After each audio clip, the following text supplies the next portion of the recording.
Hello friends, welcome back to my channel. तो आपको पता है कि मैं आपके लिए एक स्टोरी लाई थी अमावस की एक रात, जिसका फर्स्ट पार्ट मैंने आपको सुना दिया था। आज मैं उसी का सेकंड पार्ट लेके आई हूँ। तो आपको कैसा लगा था वो आप मुझे कमेंट सेक्शन में बताना। और बाकी देखते हैं कि उस स्टोरी में क्या हुआ था। हम एक बार ही उसको प्रीवियस रिप्ले कर लेते हैं। तो स्टोरी में दो भाइयों की स्टोरी थी। वो एक राजू था और एक नीरज था। तो वो दोनों रहते थे खुशी खुशी। एक की शादी हुई थी नीरज की, तो दूसरे छोटे भाई की भी शादी हो गई। तो जो उनकी दूसरे भाई की बीवी जो आई थी, तभी से उनके घर में झगड़ा होना शुरू हो गया। दोनों की बीवियों में नहीं बनती थी। फिर क्या हुआ, तो दोनों भाइयों ने सोचा क्यों ना हम अलग हो जाते हैं। तो दोनों अलग अलग हो गए, दोनों अलग अलग रहने लगे। उसके बाद क्या हुआ, तो जो बड़ा भाई था नीरज, वो तो अपना बहुत मेहनती था, और जो छोटा भाई था वो कामचोर पहले से ही था, वो और कामचोर हो गया अलग अलग होने के बाद। तो क्या हुआ, फिर उन दोनों ने क्या किया, अलग होने के बाद जो बड़ा भाई था नीरज, उसने तो बहुत मेहनत करके अपना फसल वगैरह उगा के बहुत सारा अनाज इकट्ठा कर लिया था। और जो छोटा भाई था वो और कामचोर हो गया था, तो वो तो कुछ करता ही नहीं था। और उसकी बीवी भी अच्छी नहीं थी। तो एक दिन क्या होता है कि बड़ा भाई होता है नीरज, वो किसी काम के सिलसिले में जाता है शहर। तो उसकी बीवी उस दिन अकेले होती है, और छोटे भाई के मन में आ जाता है लालच। वो सोचता है कि भाई क्यों ना हम भैया का सारा वो गेहूं चुरा लेते हैं अनाज, और फिर हम भी अमीर हो जाएंगे। बट वो चुरा रहे होते हैं, तो जो उनकी बीवी होती है नीरज की, वो उन्हें देख लेती है। तो वो दोनों क्या करते हैं कि उसको मार देते हैं, बड़े भाई की बीवी को, और मार के जंगल में दफना के आ जाते हैं। तो तभी वो जो औरत होती है नीरज की बीवी, वो चुड़ैल बन जाती है।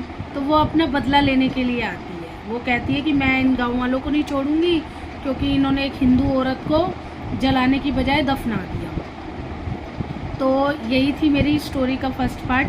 अब देखते हैं हम। और जिसमें कि वो चुड़ैल जो थी, उसने श्राप दे दिया था कि अमावस की हर एक रात को मैं आऊँगी और एक मतलब जान लेके जाऊँगी। तो वो पहली अमावस की रात आती है, वो उस दिन आती है, और जो उसकी बीवी होती है, क्या नाम है, राजू की, उसको मार के चली जाती है। तो सब लोग बहुत डर जाते हैं और राजू को भला बुरा कहते हैं कि भाई देखो, तुम्हारी करनी की वजह से पूरे गांव वालों को भुगतना पड़ रहा है।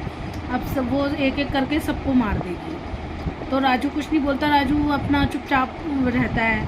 तो यही था हमारी स्टोरी का फर्स्ट पार्ट। तो देखते हैं आप सेकंड पार्ट में क्या है, और आप मुझे कमेंट करके बताना कि आपको स्टोरी कैसी लगती है मेरी, ताकि मैं आगे भी आपके लिए और अच्छी अच्छी स्टोरी लाती रहूँ। तो चलो देखते हैं आगे स्टोरी में सेकंड पार्ट में हमारे क्या है। तो पढ़ते हैं दोस्तों। तो दोस्तों, यह थी एक अमावस की रात की एक चुड़ैल की कहानी।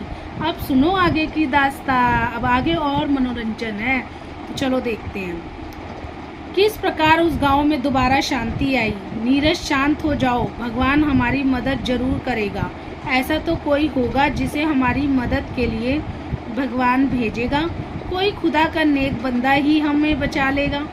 तो जो गांव वाले होते हैं, वो जो बड़ा भाई होता है नीरज, वो उसको कहते हैं कि नीरज तुम चिंता मत करो, कोई तो भगवान का नेक बंदा होगा जो हमारी हेल्प कर सके। तो दोस्तों, जब फिल्म में विलन होता है तो एक हीरो का भी होना जरूरी होता है, चाहे वो अजय देवगन हो या सुनील शेट्टी। देखो, स्टोरीज में भी थोड़ी कॉमेडी कर ही देते हैं, हॉरर में भी। तो सुनो कहानी का अगला पार्ट। अब तो सब लोग बस भगवान से प्रार्थना करने लगे हैं, भगवान हमें इस मुसीबत से निकालो, हे प्रभु, अब तो हम तुम्हारी शरण में हैं। भगवान तो बस किसी न किसी बहाने से जो लोग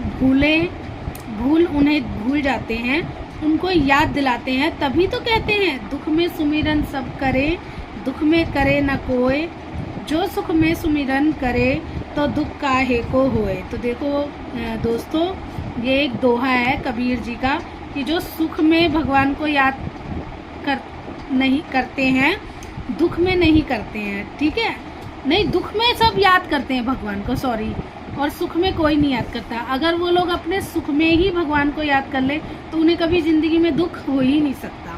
तो कितना अच्छा दोहा ये कबीर जी ने बोला था। तो दोस्तों, भगवान भी बड़े दयालु हैं, तुरंत क्षमा भी कर देते हैं। तो उस गांव में किसी की मौत आने से पहले भगवान ने एक फरिश्ते को उस गांव में भेज दिया। उसका नाम था विराट। वह भगवान को मानने वाला एक नेक बंदा था। वह किसी काम से वहां से गुजर रहा था। रात होने वाली थी, इसलिए उसने सोचा कि क्यों ना मैं रात भर यहीं ठहर जाऊं। तो दोस्तों देखो, जैसे कि होता है कि बचाने के लिए किसी न किसी को तो भगवान भेजता ही है ना। तो ऐसे ही एक विराट नाम का इंसान आया और वो रात में वहाँ से गुजर रहा था। तो रात ज़्यादा हो गई थी, तो वो सोचा कि चलो मैं यहीं ठहर जाता हूँ। तो आगे पढ़ते हैं। वह उस गांव की ओर चल दिया, कमर में तलवार लटकाए हुए, राजाओं जैसे कपड़े पहने हुए। वह पहुंचा। गांव में अजनबी को देखकर कुछ लोगों ने पूछा कि तुम कौन हो, कहाँ से आए हो? और उसने कहा कि मैं विराट हूँ और किसी काम से यहाँ से गुजर रहा था। रात होने वाली है तो सोचा क्यों ना मैं यहाँ रात भर रुक जाऊँ। एक गांव वाले ने पूछा, अच्छा तुम ही तो विराट हो जिसे लोग भगवान का भेजा हुआ फरिश्ता कहते हैं? उसने कहा, हाँ, लोग कहते हैं। सब लोग उसके पैरों में गिर पड़े। भगवान ने हमारी सुन ली। तुम जैसे फरिश्ते को भेज दिया। हमें बचा लो विराट, हमें बचा लो, हमें उस चुड़ैल से बचा लो। तुम ही हो जो हमारी मदद कर सकते हो। विराट, अरे ये क्या कह रहे हो? पहले खड़े हो जाओ। फिर सब खड़े हो गए। अब बताओ बात क्या है? तुम इतने घबराए हुए क्यों लग रहे हो?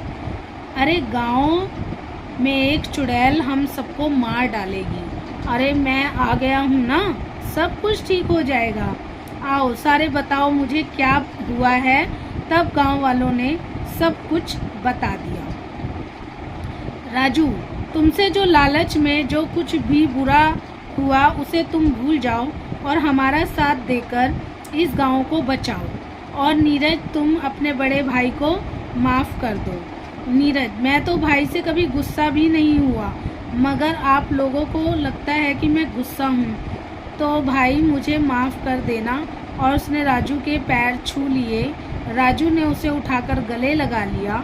दोनों की आंखों से आंसू निकल रहे थे। तब विराट ने कहा, हमारे पास कल तक का वक्त है और परसों अमावस है। तुम लोगों को किस किस चीज़ का इंतज़ाम करना है मैं बताऊंगा। अब आप लोग निडर होकर अपने घरों में सो जाइए। सुबह मैं सबको बता दूंगा। विराट को गांव वालों ने बढ़िया पकवान, मिठाइयाँ और खूब मेहमान नवाजी की और बढ़िया बिस्तर पर सुलाया। सुबह होकर विराट ने सब गांव वालों को इकट्ठा होने को कहा। थोड़ी देर में सारा गांव इकट्ठा हो गया। तब उसने सबको बताया, हम सबको मिलकर उस चुड़ैल को मारना होगा। तो देखो गाइस कि कैसे कैसे एक बंदा आया।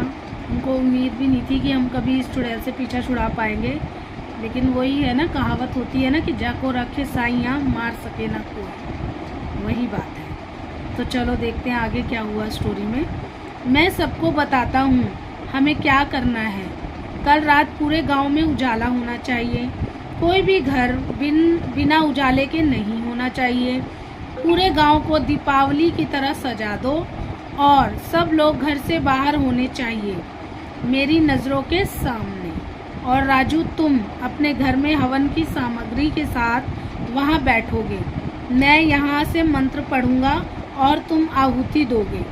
और नीरज, तुम जंगल में 2 लोगों के साथ उस चुड़ैल की कब्र को खोदकर उसके शरीर को जलाना होगा। मैं तुम्हें कल सुबह यहीं मिलूँगा। अब सब लोग तैयारी करो। उस दिन की रात कब बीते सबको यही इंतज़ार था। सुबह होते ही विराट ने सब गांव वालों को इकट्ठा किया और कहा, तैयारी हो चुकी है? गांव वाले, हाँ, हमने अपने घर में खूब सारे दीपक तैयार करके रख दिए हैं। तो गांव वालों ने सारी तैयारियां कर ली थी। चलो देखते हैं आगे क्या है। सारी तैयारी हो गई है। शाम होते ही उसने नीरज से कहा, तुम 2 लोग लेकर यह लो अभिमंत्रित नींबू। यह तुम्हें वह कब्र कहाँ है यह बताएंगे। यह जहाँ भी लाल हो जाए वहीं उसकी कब्र है। और यह लो लहसुन की मालाएं, अपने अपने गले में डाल लो, इससे वो तुम्हें छू नहीं पाएगी। चाहे वो कुछ भी करे तुम डरना मत, वो किसी भी तरह तुमसे इस माला को उतारने की कोशिश करेगी, पर तुम यह गलती मत करना वरना वो तुम्हें मार देगी। अब तुम लोग जाओ, अपना ध्यान रखना। वो लोग फावड़े उठाकर जंगल की ओर चले गए। इधर सब लोग इकट्ठे होकर बैठे उस चुड़ैल का इंतज़ार कर रहे थे। तो जो उसका पति था नीरज, वो 2 लोगों के साथ जंगल में चला गया और बाकी सारे गाँव जो है गाँव वाले वो इंतज़ार करने लगे। तो चलो देखते हैं यार, बहुत इंटरेस्टिंग स्टोरी है। मतलब हर एक लाइन में बहुत इंटरेस्ट के साथ मतलब मज़ा आ रहा है मुझे पढ़ने में। तो चलो आगे देखते हैं। उसने गांव में रात रोशनी देख वह रुकी और फिर आगे बढ़ी। उसने देखा कि सारे गांव वाले बाहर बैठे हैं। उसने मतलब जो नीरज की बीवी थी चुड़ैल, उसने जैसे कि उन्हें बिल्कुल डर नहीं किसी बात का, वह जोर से चिल्लाई, अरे मूर्खों, मरने की इतनी जल्दी है, हा हा हा। तो यह लो, उसने जोर से हवा चलाई कि सारे दीपक बुझ गए। सारे गांव में अंधेरा हो गया। सारे लोग डरने लगे। वह कभी इधर दिखे कभी उधर, हा हा हा। अब तुम सब लोग मरोगे। ऐसा होते देख विराट ने कहा, रुक जाओ, इन गांव वालों को छोड़ो, मुझसे लड़ो, इनसे मैंने कहा था। तो वो जो लड़का था विराट, वो उसका ध्यान भटकाने के लिए उसको कहता है कि गांव वालों को छोड़ो, तुम मुझसे बात करो। तो देखते हैं आगे क्या होता है। यार सच्ची बताना, डर लग रहा है ना। इंटरेस्टिंग है स्टोरी बहुत। चलो आगे देखते हैं। यह सब करने को चुड़ैल बोली, तू कौन है? वह बोला, मेरा नाम विराट है और तुम किसी को बिना नुकसान किए हुए यहाँ से चली जाओ, वरना मुझे तुम्हें मारना पड़ेगा। चुड़ैल, तू मुझे मारेगा? हाँ, यह मुझे मारेगा, यह ले। उसने उसको अपनी शक्ति से बहुत दूर फेंक दिया और वह दीवार से जा टकराया। विराट, मेरा सर लगता है। मतलब चुड़ैल ने उसको इतना दूर फेंका कि उसका सर दीवार से टकरा गया और उसको दर्द हुआ, तो वो चिल्लाने लगा। चलो आगे देखते हैं। इसे सबक सिखाना ही पड़ेगा। उसने अपनी तलवार निकाली और उस पर हमला कर दिया। वह एकदम गायब हो गई, उसका वार खाली निकल गया। अब वो गायब हो गई, बस आवाज़ सुनाई दे रही थी। विराट ने भगवान से प्रार्थना की और आंखें खोली। अब उसे वह चुड़ैल दिखाई देने लगी। उसने अपने तलवार से उसके चोट पहुंचा दी। वह अपने को हारता देख और राजू की और लपकी। विराट ने मंत्र पढ़ना शुरू किए। हे प्रभु, मैं अपने पापों को कबूल करता हूँ, नहीं करूँगा। एक मिनट गाइस, गला सूख गया मेरा। चलो आप बताओ, आपको कैसी लग रही है स्टोरी, कमेंट करके बताना, ठीक है ना। क्योंकि कमेंट करके अगर नहीं बताओगे तो मुझे पता ही नहीं चलेगा कि स्टोरी में आगे क्या है, मतलब आपको मज़ा आता है नहीं आता है, ठीक है ना। मुझे तो बहुत मज़ा आता है ये सब स्टोरी सुनने में, देखने में और पढ़ने में।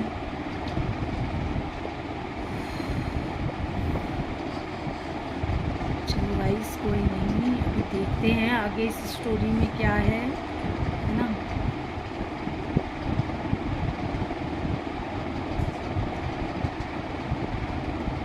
तो हम कहाँ थे? हाँ, तो वो मंत्र पढ़ने लगता है।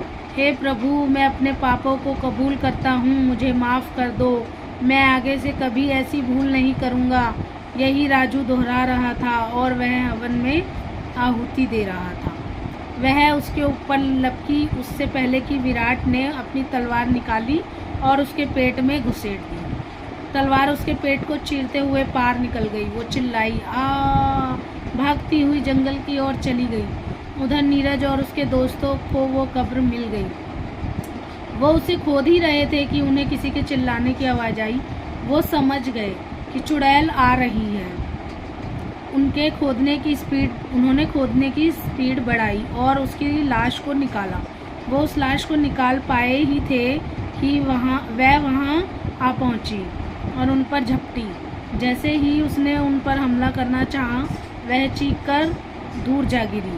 वह लहसुन को देखकर दूर से ही चिल्लाए जा रही थी, उसे मत छुओ, उसे मत जलाओ। अब वह विराट भी उसका पीछा करते हुए वहां आ पहुंचा। उसने कहा, जल्दी से इस शरीर को जला दो। उनके तो हाथ पांव कांपने लगे। माचिस भी नहीं जल रही थी और वह चिल्लाए, नहीं नहीं जा रही थी, नहीं मुझे छोड़ दो, उसे मत जलाओ। माचिस जलते ही उसने उसमें आग लगा दी। शरीर जलने लगा और वह भी जलने लगी। नहीं, मुझे छोड़ दो, मुझ पर रहम करो। वह राख के ढेर में परिवर्तित हो गई और विराट ने उन तीनों को शाबाशी दी और वह गांव वापस आ गए। सारे गांव वाले अब बहुत खुश थे। सबने विराट को धन्यवाद किया। सुबह होते ही विराट ने कहा, अब मुझे चलना चाहिए। सब गांव वालों की आंखों में आंसू आ गए और सबको राम राम करके विराट आगे बढ़ गया। तो दोस्तों, कैसी लगी आपको स्टोरी, आप मुझे कमेंट सेक्शन में बताना और मैं आगे भी आपके लिए ऐसी ही अच्छी अच्छी स्टोरीज लाती रहूँगी। तो guys, bye bye, thank you for watching my story. बहुत बहुत शुक्रिया, दिल से थैंक यू, बाय।